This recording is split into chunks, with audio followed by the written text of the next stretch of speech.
పుట్టిన బిడ్డలు ఆరోగ్యంగా ఉన్నారా లేరా అనేది తెలియటానికి 3 ముఖ్యమైనటువంటి విషయాలు యంగ్ పేరెంట్స్ తెలుసుకోవాల్సినటువంటి అవసరం ఉంది. ఇప్పుడు ఉమ్మడి కుటుంబాలు పోయాయి కాబట్టి యంగ్ పేరెంట్స్ ప్రతి దానికి కూడా కంగారు పడిపోయి చిన్నపిల్లల్ని హాస్పిటల్కి తీసుకుని వెళ్తూ ఉంటారు. ఈ 3 ముఖ్యమైనటువంటి విషయాలు, ఈ టాప్ 3 పాయింట్స్ గుర్తుపెట్టుకోండి. 1, తల్లి పాలు తాగుతుందా లేదా? పాలు చాలా తాగుతున్నారు అంటే ఆరోగ్యంగా ఉన్నట్టే లెక్క. నిద్రపోతున్నారా లేదా? పుట్టిన తర్వాత దాదాపు 16 గంటల నుంచి 20 గంటల వరకు నిద్రపోతూ ఉంటారు. దాని తర్వాత పిల్లలు లేచినప్పుడు ఇలా కాళ్ళు చేతులు కదిలిస్తున్నారా లేదా, అంటే ఆడుకుంటున్నారా లేదా, అంటే సైకిల్ దొక్కినట్టుగా మూమెంట్స్ ఉన్నాయా లేదా. సో పాలు తాగటం, నిద్రపోవటం, ఆడుకోవటం ఆ వయసుని బట్టి ఇవి ఉన్నాయా లేదా, ఈ 3 గనక ఉంటే పిల్లలు ఆరోగ్యంగా ఉన్నట్టే లెక్క.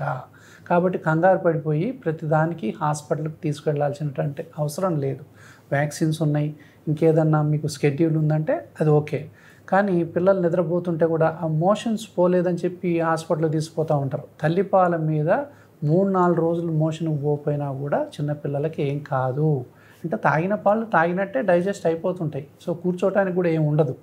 కాబట్టి ఈ పాలు తాగుతున్నారు, నిద్రపోతున్నారు, ఆడుకుంటున్నారంటే యంగ్ పేరెంట్స్ ఎవరు కూడా భయపడాల్సినటువంటి అవసరం లేదు.